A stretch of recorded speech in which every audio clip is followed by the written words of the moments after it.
Sayang, ada suatu hal yang ingin aku sampaikan sama kamu. Kamu mau sampein apa?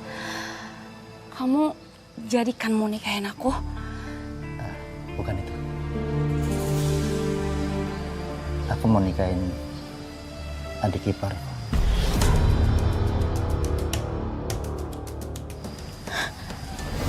Apa? Kamu mau nikahin adik ipar kamu sendiri? Sayang, dia minta aku turun ranjang loh. Enggak. Aku nggak setuju ya. Kamu nikahin adik ipar kamu. Kamu udah janji sama aku, kamu bakal nikahin aku loh kalau istri kamu tuh meninggal. Sayang, aku juga nggak mau nikah sama adik ipar aku itu. Tapi mau gimana lagi? Ini semua cuma karena aku ingin dapatin harta dari almarhumah istri aku. Ingat, aku ada perjanjian pisah harta sebelum menikah. Sayang, kamu dengerin aku ya. Setelah aku dapat semua harta pengalihan warisan itu, aku akan talak Sarah dan aku akan nikah sama kamu. Dan kita akan hidup bahagia. Enggak mas, enggak. Aku nggak bisa terus-terusan ngalah kayak gini. Sayang, kamu mau kan nanti kita hidup dengan bergelimangan harta? Dan kita akan bahagia.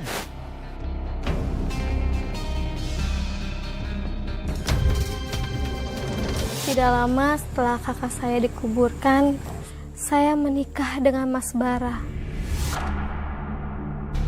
Saya nggak pernah menyangka, Mbak, saya akan menikahi kakak ipar saya sendiri. Bagaimana perasaan kamu saat itu, Mbak? Canggung yang jelas, Mbak. 4 tahun kakak saya menikah, saya sudah menganggap Mas Bara seperti kakak kandung saya sendiri. Jadi memang segitu dekatnya ya? Kamu dekat dengan kakak ipar kamu? Sangat dekat, Mbak. Setiap liburan panjang, saya sering menginap di rumah kakak saya. Dan maaf ya Mbak, saya tanyakan lagi ya momen yang menyakitkan ini. Pada saat itu, apakah kamu tahu kondisi kakak kamu sudah separah itu? Sama sekali nggak tahu, Mbak.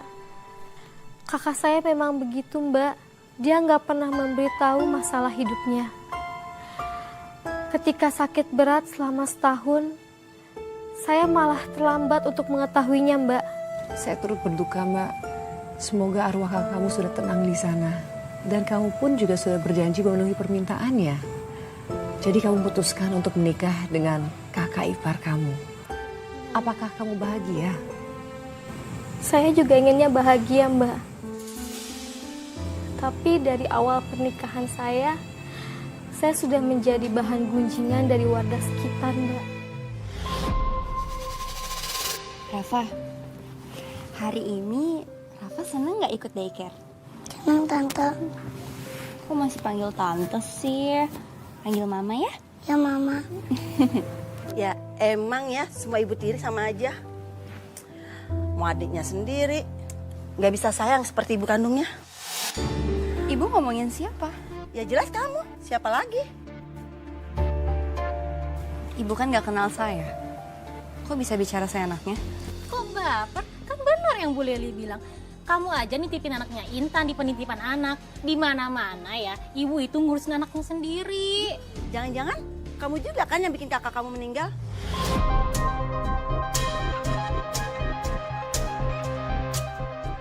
Bener yang Bu Leli bilang, jangan-jangan dia pengen ngebet nikah sama iparnya sendiri. Sakit hati sekali saya, Mbak. Omongan mereka sama sekali nggak bisa diredam. Setiap hari ada aja omongan mereka yang nyakitin, Mbak. Aduh, Mbak, sabar ya Mbak ya. Tapi kadang-kadang memang mulut tetangga. Apalagi yang sirik tuh nggak bisa kita atur, Mbak. Tapi kan setidaknya pernikahan Mbak baik-baik saja toh. Itu yang paling penting kan? Enggak, Mbak.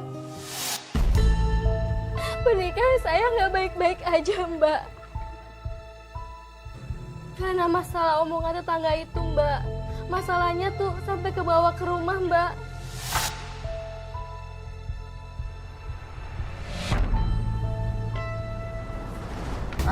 Lepasin aku, Mas. Sakit, Mas. Mas. Aku udah bilang sama kamu ya, jangan pernah titipin Rafa lagi ke daycare.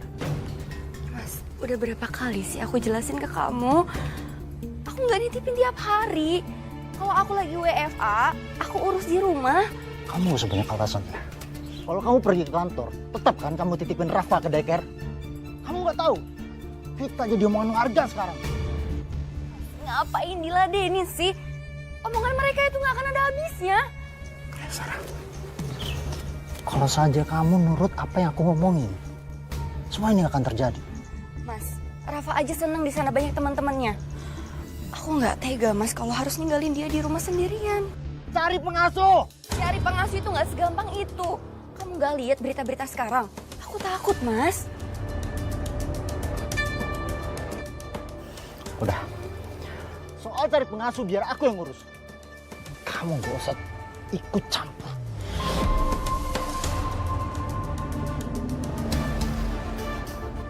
Ngerti kamu? Selama Mas Bara menikah dengan Mbak Intan, saya nggak pernah ngelihat Mas Bara semarah itu. Lalu akhirnya setelah kamu mengetahui bahwa watak suami kamu keras sekali, apa yang kamu lakukan? Saya mencoba untuk mengimbanginya, Mbak. Saya tahu pernikahan kami itu terlalu cepat. Jadi kami belum saling mengenal karakter satu sama lain. Dan untuk permintaannya mendapatkan pengasuh untuk Rafa, akhirnya kamu memenuhi keinginannya. Iya, Mbak. Dan apakah pengasuhnya sesuai dengan yang kamu harapkan?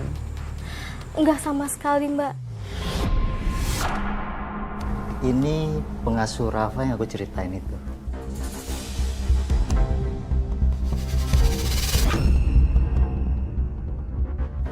Saya Sofi. Sarah.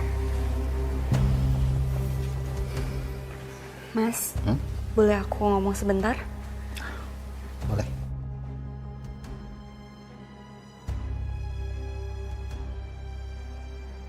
Kenapa? Kok seperti ini sih pengasuhnya Rafa? Emang kenapa, ada masalah?